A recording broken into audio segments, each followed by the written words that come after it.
At 10 a.m., the showroom door slammed shut right in front of Ms. Lucille. The reason was simple.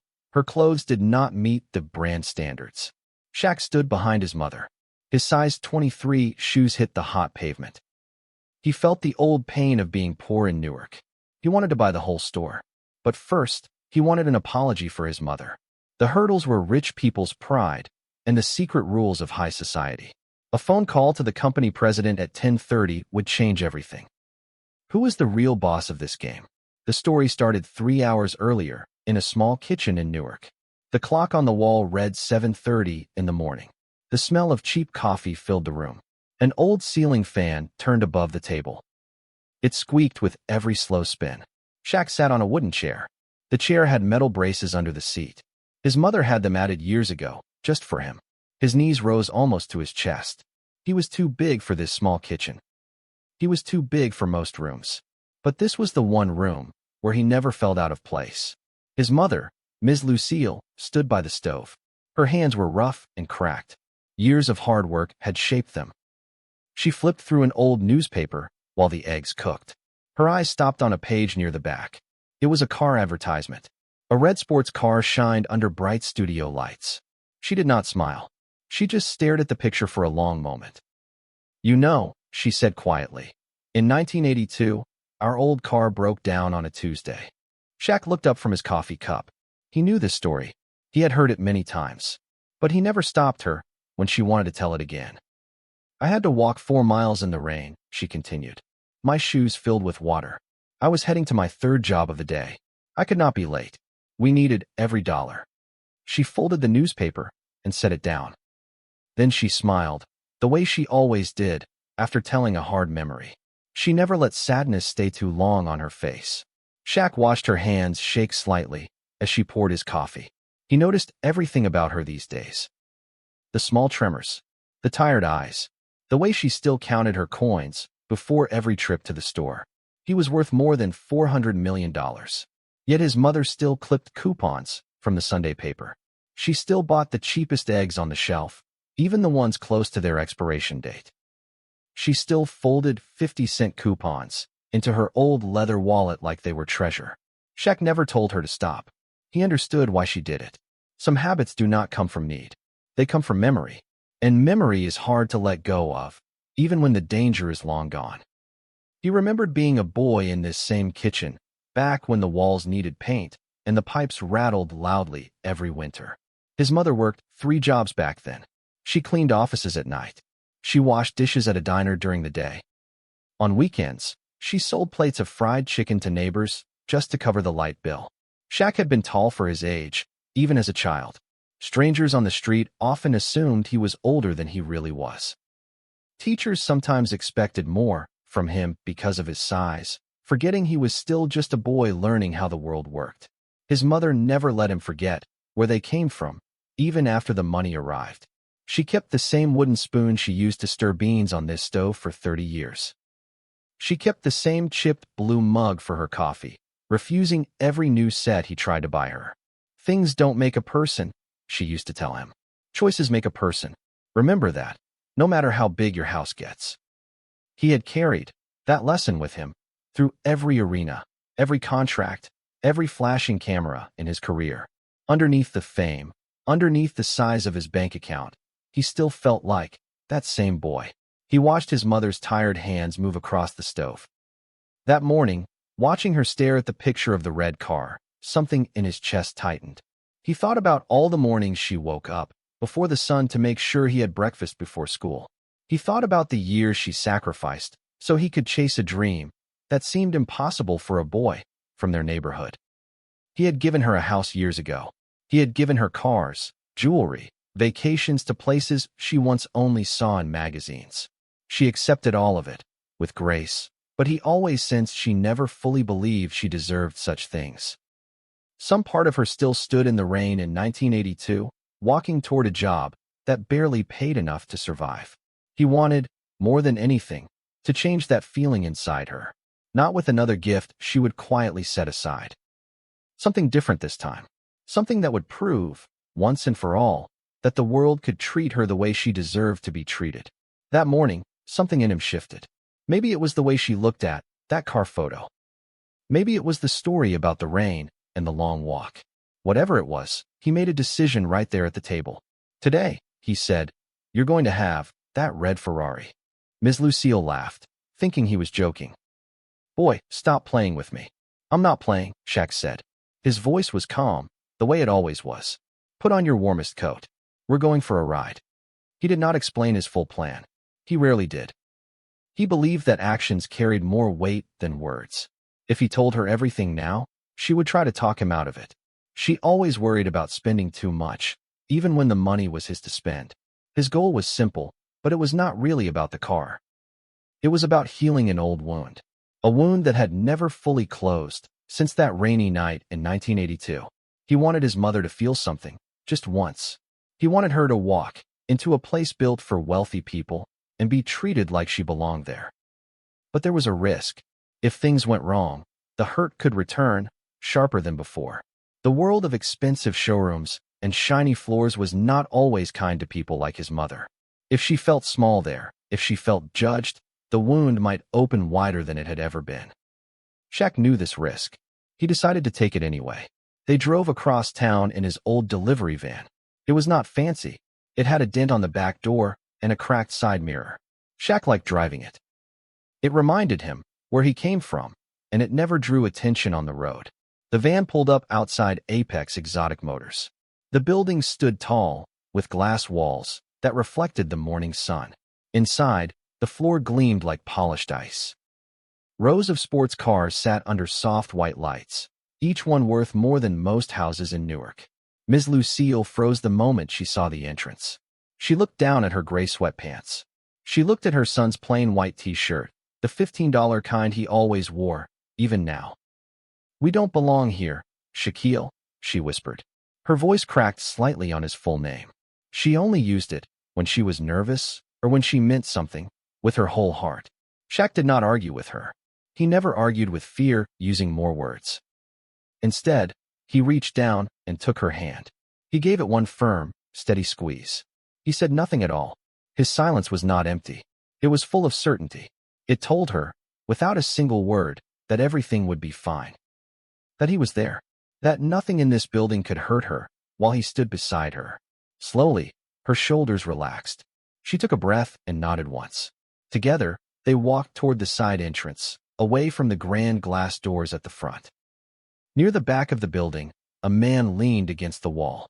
He wore gray overalls covered in old grease stains. A cigarette burned between his fingers. His name tag read Silas. Silas looked to be around 65 years old. His hands were thick and scarred from decades of engine work. When Shaq walked closer, Silas did not flinch. He did not stare at Shaq's eyes the way most strangers did. He simply looked him in the eye, calm and direct. Morning, Silas said, nodding toward them both. Morning, Shaq answered. Silas took a slow drag from his cigarette. Then he leaned in slightly and lowered his voice. The 812 Superfast is parked in the left corner, he said. But watch yourself at the front desk. There's a rattlesnake in a suit up there. Shaq almost smiled. He appreciated a man who spoke plainly. Most people in this business used soft, polished words to hide sharp intentions. Silas did the opposite. His words were rough, but his meaning was clear and honest. Thanks for the warning, Shaq said. Silas shrugged. Just telling you what I see. Been fixing cars in this town for 40 years. I know the type. There was something in Silas that reminded Shaq of home. Maybe it was the calluses on his hands. Maybe it was the tired but proud look in his eyes. Whatever it was, Shaq trusted him instantly, the way he trusted very few people outside his own family. You been here long? Shaq asked. 41 years come September, Silas said. Started as a teenager sweeping floors. Worked my way up to fixing engines. Never made it past the garage door, though. That's just how it goes for men like me. He said it without bitterness. It was simply a fact of his life, stated plainly, the way a man might describe the weather. They pay you fair? Shaq asked. Silas chuckled, a dry sound, with little humor in it. Fair enough to keep the lights on. Not fair enough to retire comfortable. But I ain't complaining. A man learns to work with what he's given. Shaq studied him closely. He recognized something familiar in Silas, a quiet dignity that never asked for pity. It was the same quality he saw in his own mother, the same strength that carried people through hard years without ever breaking their pride. My daughter works 2 towns over, Silas added, almost to himself. Nursing home, taking care of old folks nobody visits anymore. She's got the same look in her eyes you got in yours. Tired, but still standing. Shaq nodded slowly. Somehow, in less than 2 minutes, this stranger had told him more truth than anyone inside the polished showroom would tell him all day. They thanked him and walked toward the main showroom floor. The moment they stepped through the inner doors, the sound changed completely. Sharp heels clicked against marble tile. Soft jazz music played from hidden speakers. Everything smelled like leather and fresh paint. A man in a tailored navy suit approached them. His smile was wide and practiced, the kind salespeople learn to wear like a mask. His name, stitched in gold thread on his jacket pocket, read Bentley Thorne. His smile faded the instant his eyes moved, from Shaq's face down to his outfit. Then his eyes shifted to Ms. Lucille, taking in her worn coat and simple shoes. The change on his face was small, but it was unmistakable. At exactly 10 o'clock in the morning, Bentley Thorne stepped in front of them. He raised one hand, blocking their path forward. Behind him, a heavy glass door slid shut, with a loud, final sound. "I'm sorry," Bentley said, his voice smooth and cold. "This area is reserved for our VIP clients, with scheduled appointments." Ms. Lucille stopped walking. She looked down at her coat, then at her shoes, then at the shining floor beneath her feet. For a moment, she looked like she wanted to disappear into the wall behind her. Shaq stood tall behind his mother. His enormous shoes, size 23, pressed against the hot pavement just outside the glass. Heat rose from the concrete and touched the soles of his feet. It reminded him of walking barefoot through summer streets in Newark as a boy. Back then, his family had no money for new shoes. He did not raise his voice. He did not step forward in anger. He simply stood there, watching the man who had just closed a door on his mother's dignity. Inside, his mind moved quickly, weighing every option. He could buy the whole building right now, in cash, without blinking. That part was easy. Money had never been his problem. But what he wanted most in that moment was not ownership. He wanted an apology, spoken out loud, for the woman who raised him. The path to that apology would not be simple. It ran straight through the pride of wealthy people. It also ran through the quiet, unwritten rules of high society, rules that decided who deserved respect. He knew one phone call, made at exactly 10:30, could change the direction of this entire morning. But that call would have to wait just a little longer. First, he needed to understand exactly who he was dealing with. Bentley Thorne folded his hands in front of him. He tilted his head slightly, studying Shaq the way a man studies an insect on his kitchen counter. "I understand you may be a fan of basketball," Bentley said. His tone stayed polite, but each word felt sharpened at the edge. "This showroom, however, caters to a very specific clientele. Perhaps a different location would suit your needs better." He was not shouting. He did not need to shout. His cruelty came dressed in soft, careful language, the kind that could later be denied if anyone questioned it. Ms. Lucille reached into her coat pocket for a tissue. As she pulled it out, a handful of loose coins slipped free and scattered across the marble floor. The sound echoed through the quiet showroom. $17.83 rolled in every direction. A man nearby laughed. His name was Preston, a regular customer in an expensive gray suit. He nudged the woman beside him and pointed at the coins with a smirk. "Looks like someone brought spare change for a down payment," Preston said, loud enough for everyone to hear. A few people near him chuckled politely. It was the kind of laughter that costs nothing, yet means everything to the person on the other end of the joke. Ms. Lucille's face turned red. She bent down slowly to gather her coins, her fingers trembling slightly against the cold floor. Shaq crouched beside her without a word. He picked up each coin carefully and placed them back into her palm, one by one. He did not look at Preston. He did not look at Bentley. His full attention stayed on his mother's hands, steady and patient, as if nothing else in the room existed. Near the back door, Silas watched the entire scene from a distance. His jaw tightened. Quietly, without drawing attention, he walked to a side entrance and unlocked it from the inside. He propped the door open just slightly, enough for someone to slip through if needed. It was a small act. It cost him nothing but a moment of courage. But in that showroom, courage was rare, and Silas offered his, without asking for anything back. Shaq helped his mother to her feet. Her eyes were wet, but she held her chin up. She had faced worse than mocking laughter in her 60-plus years of life. Still, the sting of public humiliation never fully stopped hurting, no matter how many times a person learned to carry it. Shaq guided her toward a quiet corner of the showroom, away from Bentley and Preston and the watching eyes of strangers. A row of waiting chairs sat near a display of leather jackets. Each chair, according to a small gold tag, cost $5,000. He lowered his massive frame onto one of the chairs. It groaned under his weight, the wood and metal frame straining with a sharp cracking sound. He did not care. He sat his mother down beside him, gently, and kept one hand resting on her shoulder. He pulled out his phone. The screen read 10:30 in the morning exactly. He scrolled to a contact simply labeled Dominic. He pressed call and lifted the phone to his ear. The line rang twice before a deep voice answered. "Shaq, it's been a while. What can I do for you?" Dominic was the president of the parent company that owned Apex Exotic Motors, along with dozens of other luxury dealerships across the country.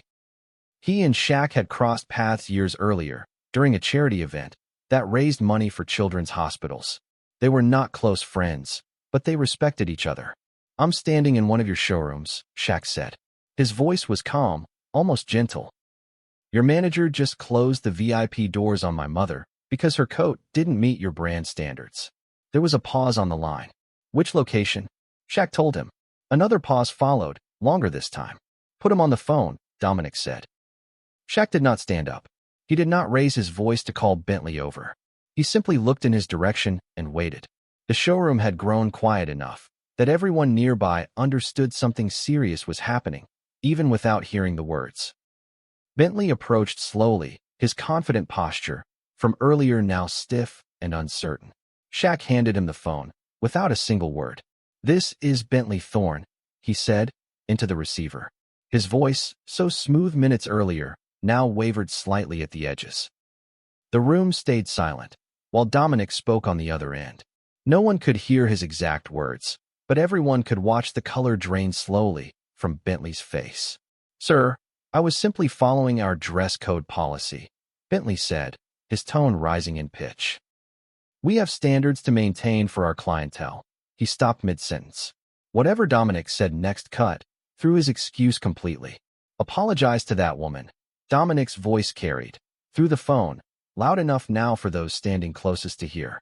"Apologize right now, in front of everyone in that room, or start preparing your paperwork for unemployment." "Your choice, Bentley." Bentley's hand shook as he lowered the phone from his ear. He looked around the showroom. Dozens of eyes watched him, waiting. Preston, who had laughed so easily minutes earlier, now stared at the floor, suddenly finding his own shoes very interesting. Every belief Bentley had built his career on was crumbling in front of him. He believed appearance meant everything. He believed a person's clothes told you their worth. In one phone call, that entire belief system had shattered into pieces on the marble floor. Shaq stood up from the small waiting chair. His full height rose above everyone in the room, but he did not use his size to threaten anyone. He simply stood there, still and quiet, his shadow stretching long across the polished tile toward Bentley's feet. Bentley turned to face Ms. Lucille. His throat tightened. For the first time, that morning, his practiced smile was completely gone. "Ma'am," he said, his voice barely above a whisper, "I am deeply sorry for how I treated you. There was no excuse for my behavior." Ms. Lucille studied his face for a long moment. She did not smile back. She did not offer forgiveness right away.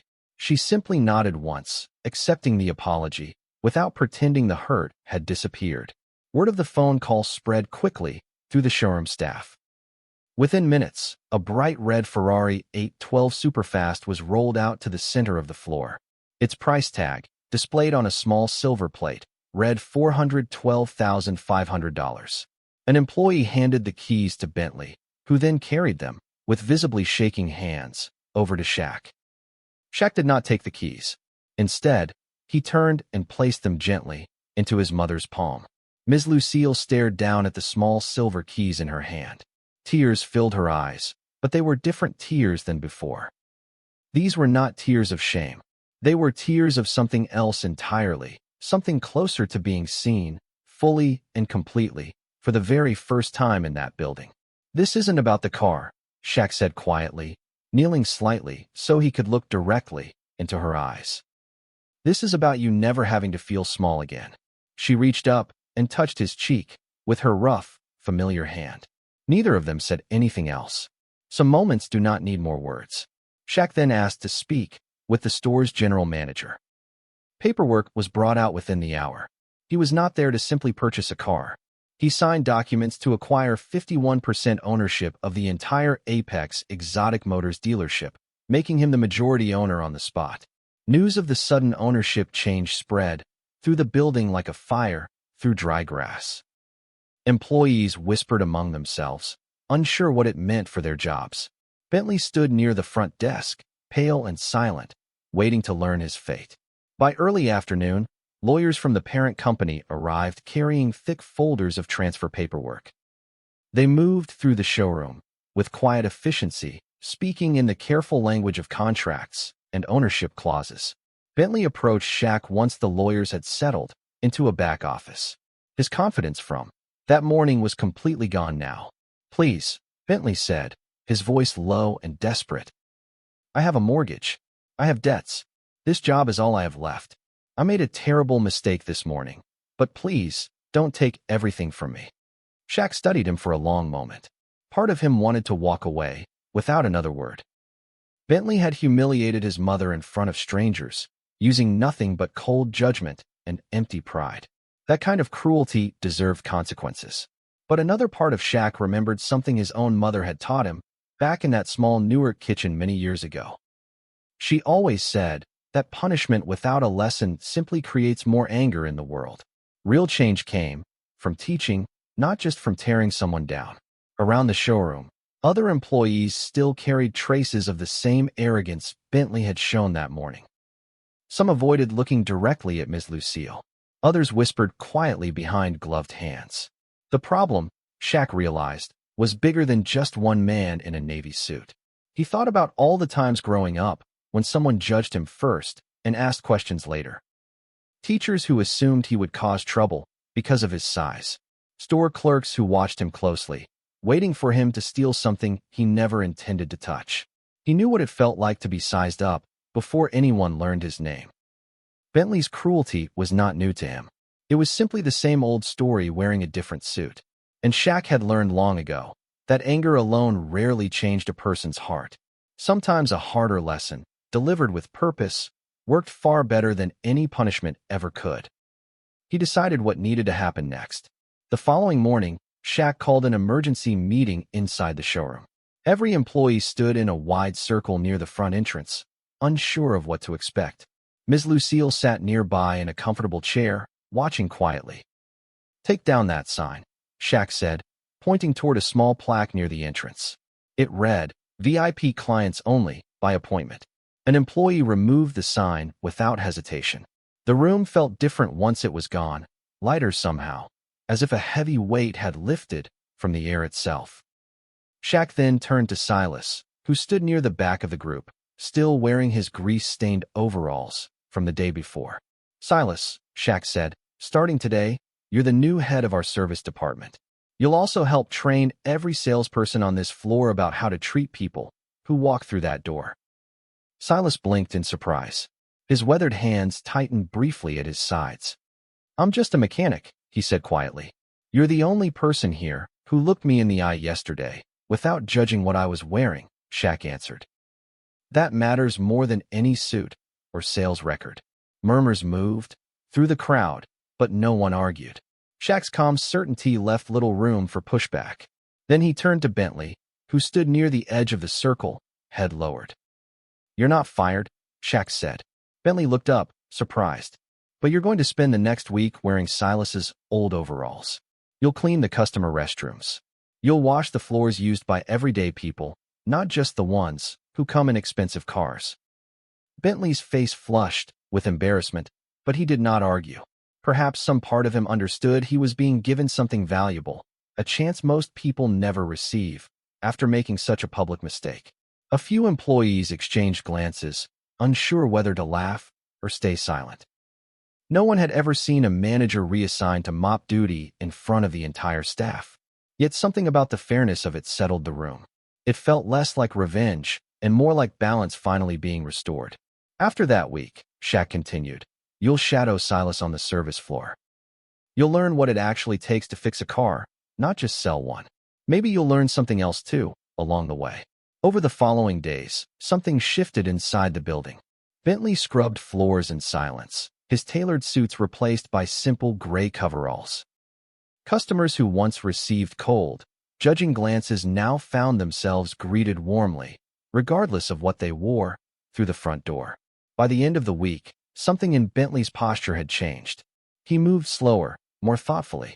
He greeted Silas each morning, with quiet respect instead of the dismissive tone he once used, with mechanics and repair staff.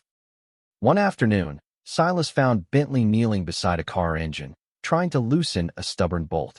Bentley's hands, once soft from years of paperwork and handshakes, were now covered in dark grease. You're turning it the wrong way, Silas said, crouching beside him. Righty-tighty, lefty-loosey. Basic rule. You'll learn it soon enough. Bentley wiped his forehead with the back of his wrist, leaving a streak of grease behind. I spent 15 years selling cars, he said quietly. I never once looked under the hood of any of them. That's the problem with this business sometimes, Silas replied. Folks learn to sell the shine, but they forget what's underneath it. Same thing happened with how you treated that woman yesterday. You saw the coat. You never looked underneath. Bentley did not answer right away. He stared down at the engine, turning the bolt slowly in the correct direction this time. I used to be poor too, he finally admitted. Grew up 2 hours from here, in a town nobody's heard of. Guess I forgot that somewhere along the way, chasing bonuses and expensive suits. Silas patted his shoulder once, firm and brief. Man can always find his way back, long as he's willing to get his hands dirty again. It was not forgiveness, not fully, but it was a start, the kind of small, honest moment that mattered more than any formal apology ever could. Ms. Lucille visited the showroom often that week. She brought coffee for the mechanics working in the garage. She sat and talked with Silas about his years fixing cars. His family lived in Newark, just a few streets from where she had raised her son. On a warm evening near the end of that week, the sun began sinking low outside the tall glass windows of the showroom. Golden light spread across the polished floor, turning everything a soft amber color. Ms. Lucille walked toward the bright red Ferrari, still parked near the center of the room. She slid into the driver's seat, adjusting the mirror with careful, steady hands. The keys, still warm from her pocket, turned easily in the ignition. She did not drive toward anywhere fancy. She drove instead to a small roadside diner on the edge of town. It was the same kind of place she used to visit decades earlier. Back then, a hot meal, after a long shift, felt like a small miracle. She ordered a large bag of burgers and fries, enough to feed a group of hungry mechanics finishing their shift. When she returned to the dealership garage, she handed the food to Silas and the other workers, who thanked her with tired, grateful smiles. Back inside the empty showroom, Shaq stood alone near the front window. The building now belonged to him, at least the largest share of it. Yet ownership was not what filled his chest with quiet warmth that evening. He walked slowly across the marble floor, following the path where his mother had dropped her coins the morning before. A few small coins still remained, tucked into a corner near the base of a display stand, missed during the earlier cleanup. He bent down and picked them up, one by one, feeling their familiar weight in his enormous palm. He smiled to himself, thinking of his mother behind the wheel of that red Ferrari, driving toward a diner instead of anywhere grand or expensive. That choice told him everything he already knew about her. Some things could never be measured in dollars, no matter how large the number on a price tag. Her worth, he thought quietly, had never depended on a single coin in his hand or a car in any showroom. It was, and always would be, priceless. He stood by the window while longer, watching the last orange light fade behind the rooftops across the street. The showroom, once filled with cold rules and closed doors, now felt different to him. It felt like a place people could actually enter, no matter what coat they wore or what shoes covered their feet. His phone buzzed in his pocket. A text from his mother read simply, "Silas says thank you for the burgers. Come get one before they're gone." Shaq smiled and slipped the phone back into his pocket. He locked the front doors behind him, the same doors that had slammed shut on his mother just 1 week earlier. Tonight, they closed quietly, gently, the way doors should close at the end of an honest day's work. Walking out to the garage, he found his mother sitting on an overturned crate beside Silas.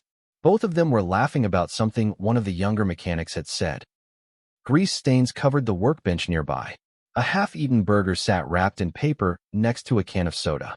Nobody in that garage cared about titles or price tags. Nobody measured anyone's worth by the label on their jacket or the year of their car. For a moment, standing in the doorway, Shaq simply watched his mother laugh the way she used to laugh before life became so heavy. He thought about Preston, the man who had mocked her coins that morning. He thought about the dozens of small moments across a lifetime when people judged his mother before ever knowing her name. None of that mattered now, not in this garage, not on this evening. Shaq walked over and sat down beside them on an empty crate. Silas handed him a burger, without a word, the same simple gesture of respect he had offered from the very first morning. "Good?" Silas asked, watching him take a bite. "Better than anything in that showroom," Shaq said, and he meant it completely. His mother reached over and squeezed his hand. It was the same way he had squeezed hers earlier, that week, back when she stood frozen at the entrance. Now she sat here, surrounded by grease and laughter and honest people. She looked more at home than she had looked in that gleaming showroom all week. Some inheritances come as money. Some come as houses or cars or stock in a company. But the inheritance Shaq valued most had been given to him long before any of that. It came from a small Newark kitchen, from a woman who taught him that dignity could never be bought or sold. He finished his burger, watching the sun disappear completely behind the horizon. Tomorrow, the showroom would open its doors again, this time to everyone, no appointment required, no dress code enforced. Tonight, though, belonged only to family and to the honest hands that had earned their place at this table.